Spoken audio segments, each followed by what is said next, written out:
C'est ici, à Lourdes, que tout a commencé le 11 février 1858. Ce jour-là, rien n'aurait dû se produire. Et pourtant.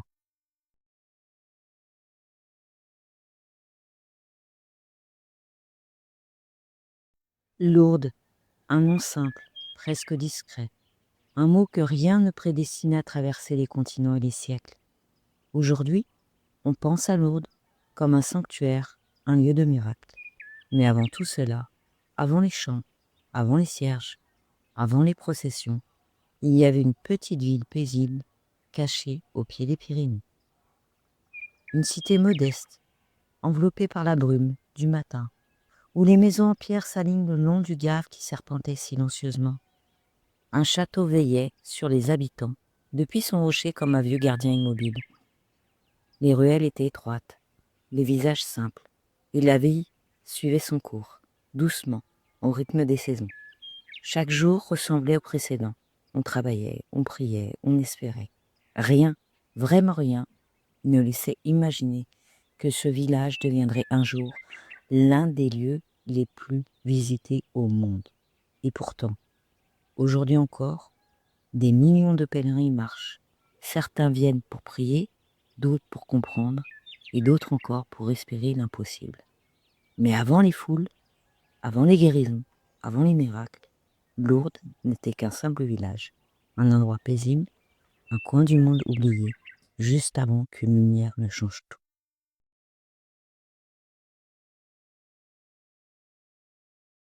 Dans ce monde rude et silencieux, qu'en 1844 naît Bernadette Soubirous, une enfant frêle, au souffle court, au corps déjà abîmé par la misère. Elle tousse souvent, elle s'étouffe vite, se relève difficilement.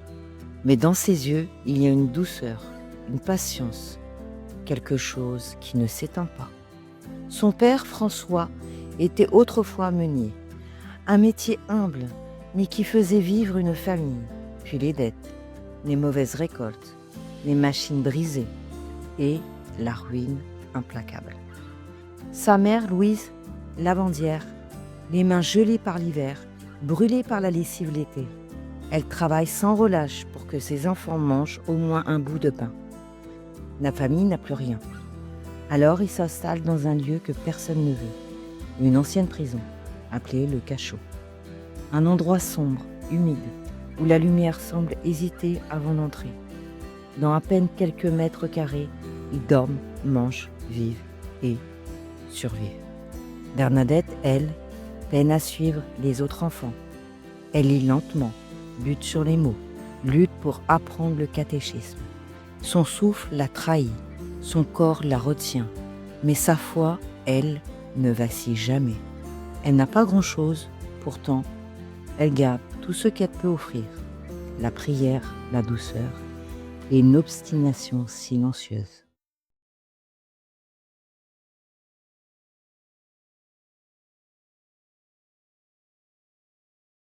Le 11 février 1858, tout semble commencer comme un matin ordinaire. L'air est froid, humide, le Gave coule lentement, et la brume s'accroche encore aux arbres nus. Bernadette, frêle silhouette enveloppée dans son châle trop fin, marche sur le chemin de Massabielle. Elle cherche du bois mort, comme souvent, pour aider sa famille qui manque de tout. Elle avance lentement, ses mains engourdies par le froid, serrant un petit fagot de branchage. La grotte est là, sombre, silencieuse, une cavité abandonnée où ne passent que les enfants pauvres et les troupeaux. Puis soudain, un souffle, un frémissement dans l'air. Et plus rien n'est comme avant. Une lumière apparaît, pas un éclair, pas un feu, mais une clarté douce, enveloppante, presque vivante, une présence. Dans cette lumière, une silhouette, une femme vêtue de blanc, un voile lumineux retombant sur ses épaules, les pieds nus posés sur le rocher. Un chapelet glisse entre ses doigts, lentement, comme si le temps lui-même retenait son souffle. Bernadette ne bouge plus. Elle ne comprend pas. Elle n'a pas peur. Elle ressent seulement une paix qu'elle n'a jamais connue. Une paix profonde, immense. Une paix qui ne ressemble à rien de terrestre. Le monde disparaît autour d'elle. Il n'y a plus que la grotte, la lumière. Et cette femme mystérieuse qui la regarde comme si elle la connaissait depuis toujours. Ce moment suspendu devient le premier chapitre d'une histoire qui changera pour toujours la vie de Bernadette et celle de millions de personnes. C'est la première apparition.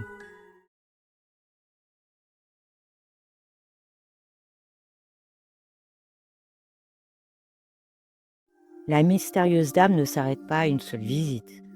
Après cette première rencontre bouleversante, elle revient, encore et encore.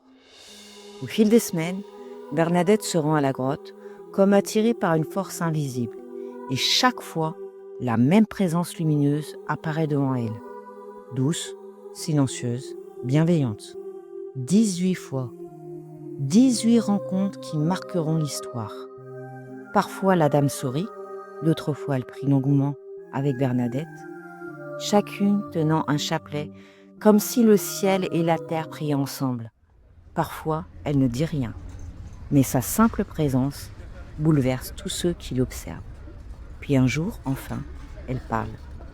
Elle révèle son nom. Un nom que Bernadette ne comprend même pas, mais qu'elle répète fidèlement. Je suis l'Immaculée Conception.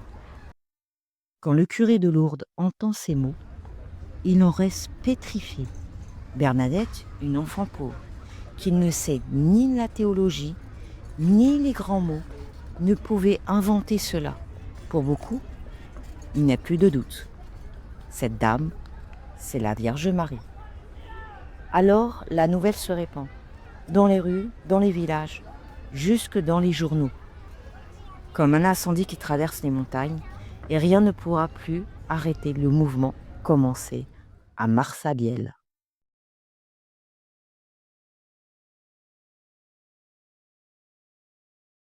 Très vite, ce qui se passe à Massabielle dépasse Bernadette. Des murmures courent dans les rues. On parle d'une dame blanche, d'une lumière, d'une enfant qui voit ce que les autres ne voient pas. Alors les habitants accourent. Ils se pressent sur les chemins. Certains curieux, d'autres bouleversés, d'autres encore méfiants. Devant la grotte, la foule se mélange. Des femmes murmurent des prières en serrant leurs chapelets. Des hommes essuient leurs larmes discrètement. Des malades espèrent un signe. Et au milieu d'eux, certains observent Bernadette avec suspicion. Des voix s'élèvent. Elle ment, elle fabule, elle veut attirer l'attention. La jeune fille, pourtant, reste simple, humble, fidèle à son récit. L'effervescence devient telle que les autorités s'en inquiètent. Le maire craint une émeute, ou pire, un scandale religieux qui pourrait secouer la région. Alors, il prend une décision radicale. Il fait fermer la grotte, interdisant quiconque d'y rentrer. Une barrière de bois est érigée. Un garde est placé devant, et l'accès est interdit. Mais rien n'arrête la foule. Chaque jour, des dizaines, puis des centaines de personnes se massent devant les planches de bois. On prie, on supplie, on discute, on conteste. Comme si un simple morceau de bois pouvait arrêter l'élan de milliers de cœurs. Car à Massabielle, quelque chose s'est réveillé. Quelque chose qui dépasse les autorités, les doutes et les interdictions.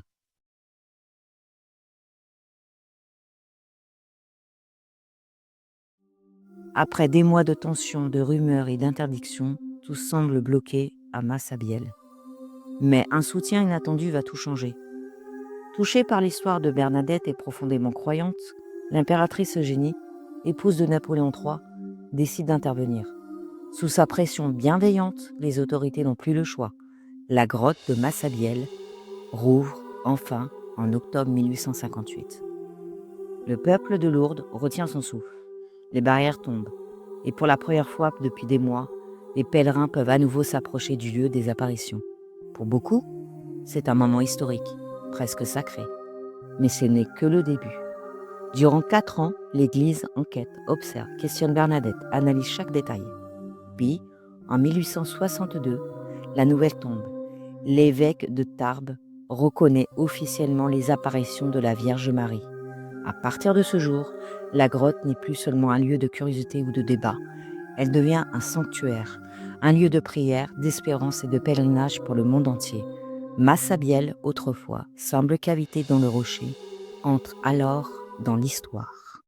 Très vite, des guérisons surprenantes apparaissent, des milliers, aujourd'hui plus de 7000 cas et 72 miracles reconnus. Les premiers sont bouleversants.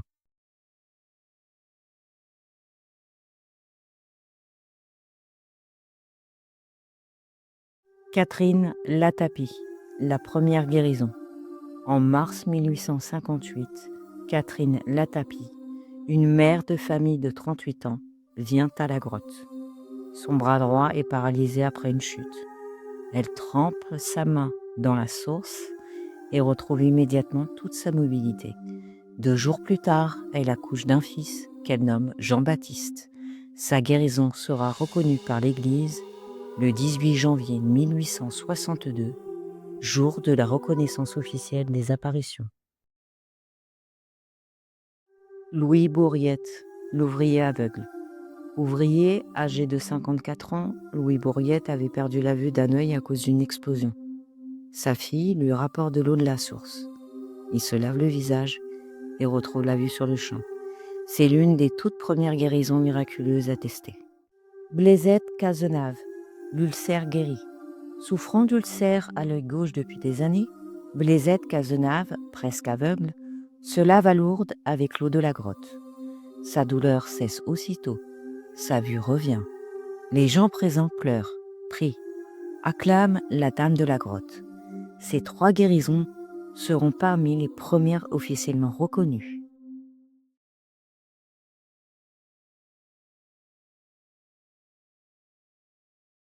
Pierre de Ruder avait la jambe brisée depuis 8 ans. Les os sortaient de la peau. Il vivait avec des béquilles dans la souffrance. En avril 1875, il prie devant une statue de la Vierge de Lourdes. Soudain, il sent sa chambre se ressouder instantanément. Les témoins voient les os se réaligner. Il se lève, marche, et son cas sera reconnu en 1908. C'est l'un des miracles les plus spectaculaires du XIXe siècle.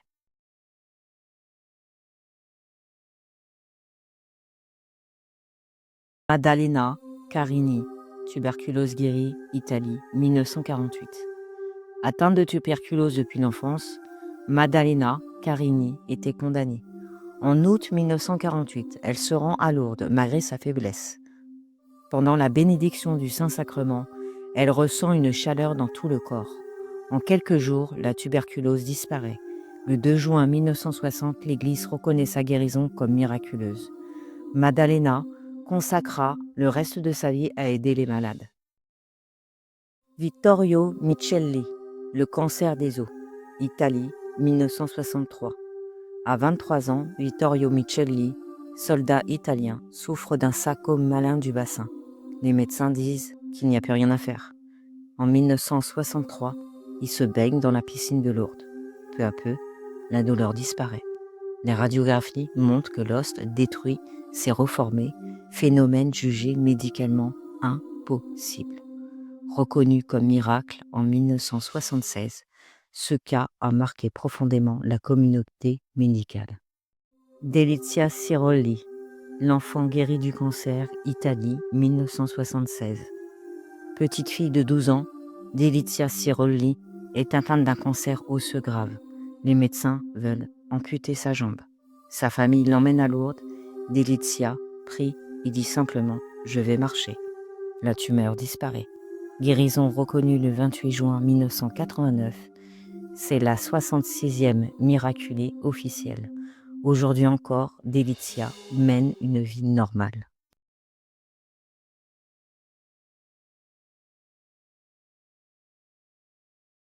Jean-Pierre Belly, la sclérose en plaques, France 1987. À 51 ans, Jean-Pierre Belly, ancien infirmier, souffre de sclérose en plaques. Paralysé, il participe à un pèlerinage à Lourdes. Lors du sacrement des malades, il ressent une grande paix et se lève.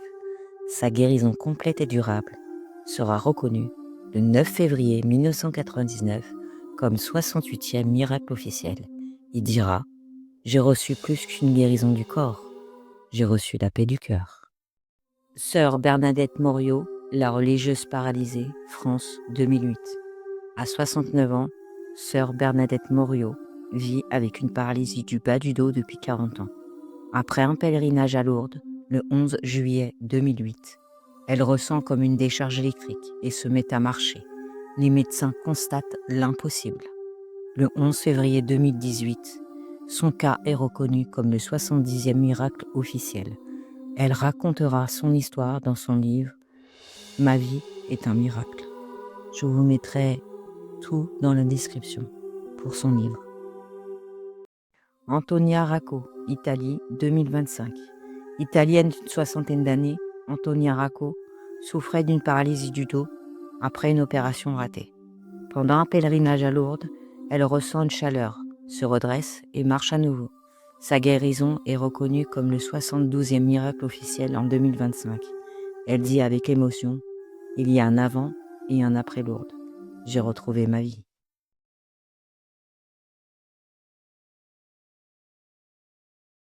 Aujourd'hui, Lourdes accueille près de 6 millions de pèlerins chaque année.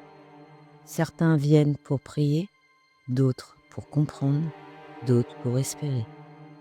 Lourdes n'est pas seulement un lieu, c'est une rencontre entre la souffrance et l'espérance, entre le visible et l'inexplicable.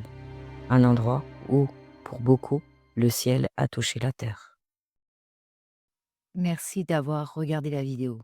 Pensez à laisser un commentaire, à vous abonner à ma chaîne, à activer la cloche et de mettre un j'aime.